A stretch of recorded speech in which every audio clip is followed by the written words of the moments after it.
अभी किसी ने कहा आपके वर्ग में भी तो लोग शूद्रों को सही जगह नहीं देते हैं, भेदभाव करते हैं। ऐसा है कि इस चीज़ को मैंने भी फ़ील किया।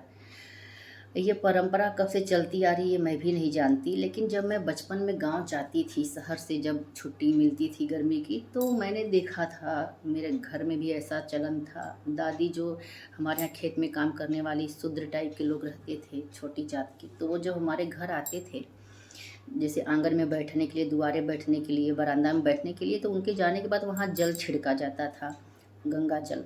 तो ये चीज़ें मैं रोज़ नोटिस करती थी, ऐसा क्यों हो रहा है, ऐसा क्यों दादी कर रही हैं। तो मेरा जो उत्सुकता था बहुत मुझे परेशान करता था, लेकिन मैं डर के मारे पूछ नहीं पाती थी कि पता नहीं कोई बुरा मान जाए, डांट दे।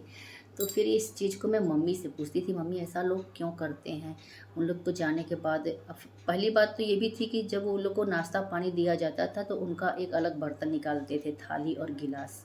ये भी मुझे बड़ा उत्सुक करता था अंदर, कौतूहल जो बोलते हैं ना, जानने की इच्छा, ऐसा क्यों होता है। तो मैं जो पीती थी उनके पास जाती थी, मैं बोलती थी आप लोग का बर्तन अलग क्यों रखा जाता है, आप लोग नीचे क्यों बैठती हैं, और आप लोग के जाने के बाद दादी पानी क्यों छिड़कती हैं।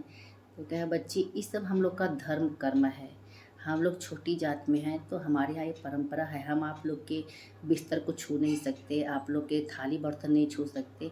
हम कहिए ऐसा क्यों हो रहा है।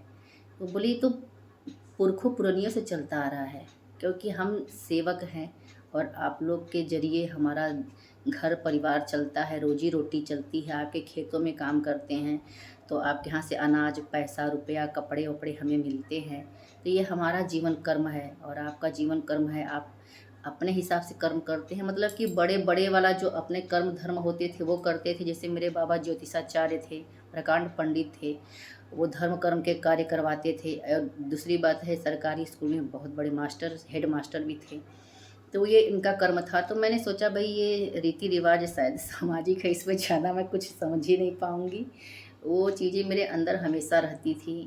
फिर मैं ऐसे ही बार बार जाती थी, बार बार जाती थी। तो जब मैं इधर बीच गई शादी के बाद भी, तो अब तो मेरी मम्मी थी, तो मेरी मम्मी के समय में मैंने देखा तो मेरी मम्मी तो बैठा के अपने पास खटिया पे अच्छे से खिलाती पिलाती थी, कोई छुआछूत नहीं। हाँ कि मम्मी जो दादी करती थी तुम नहीं करती हो। मम्मी के हारे कुल परंपरा पता नहीं के बनौलस, काहे बनल, काहे चलत बा, हमरे लिए सब बराबर है। तो मम्मी से लोग ज़्यादा प्रभावित रहती थी, क्योंकि मम्मी उन चीज़ों को मानती नहीं थी और वही भाव मेरे अंदर भी था, मैं भी नहीं मानती थी। वो उन लोग के घर जाती थी, चूल्हे पे रोटी वोटी बनाती थी, वो लोग तो मतलब मैं इच्छा जताती थी कि खाने को दीजिए, तो वो लोग देती नहीं थी, कहती बेटी पाप लगेगा। हम कहे पाप पुण्य का लगेगा, लाइए दीजिए मैं भी खाऊंगी। तो अपनी अपनी सोच है, परंपराएं बनी हुई हैं, लोग निभा रहे हैं, रूढ़िवादी विचारधारा चलती आ रही है, टीका टिप्पणी करने वाले किए जा रहे हैं। कोई मनु धर्म बता रहा है कि मनुस्मृति कुछ नहीं है। गीता में भी भगवान 17वें अध्याय में, गीता में 18वें श्लोक में बताए हैं, इंसान जन्म से ही शूद्र होता है, वो अपने कर्मों सत्कर्मों से उच्च कोटि का विचारवान बनता है। और जात धर्म एक सामाजिक प्रक्रिया है। जैसे आप यादव कुल में पैदा हुए हैं तो आप यादव कुल में ही शादी करेंगे। आजकल तो अजातीय अंतर्जातीय विवाह होने लगा है, ब्राह्मण कभी शूद्र से शादी कर रहा है, शूद्र कभी ब्राह्मण से कर ले रहा है। तो ये अनैतिक जो वैवाहिक संबंध बन रहे हैं, इससे समाज में एक अलग विखंडन हो रहा है, तरह तरह की भ्रांति फैल रही है, तरह तरह के लोगों में विचार व्याप्त हो रहे हैं। तो ये क्या हो रहा है, हमारा अपना ही पतन हो रहा है, हमारे विचारों का पतन हो रहा है, संस्कारों का पतन हो रहा है। इसलिए हम हजारों सालों, हजारों युगों से सदैव गुलाम बनते रहे, कभी अंग्रेजों के, कभी मुगलों के, कभी खुद के कमियों और अपनी बुराइयों के। इन चीज़ों को अगर जानना है, इन्हें दूर करना है, तो सत्संग में अगर आप जा रहे हो तो अच्छी बात है, अगर आपको अच्छा गुरु मिल गया, अच्छा मार्गदर्शक मिल गया।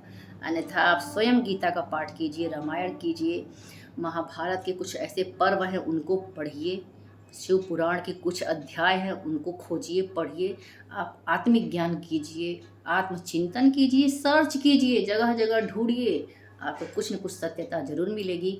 अगर मैं कहीं गलत हूँ तो इसके लिए मैं क्षमा प्रार्थी हूँ। हर हर महादेव।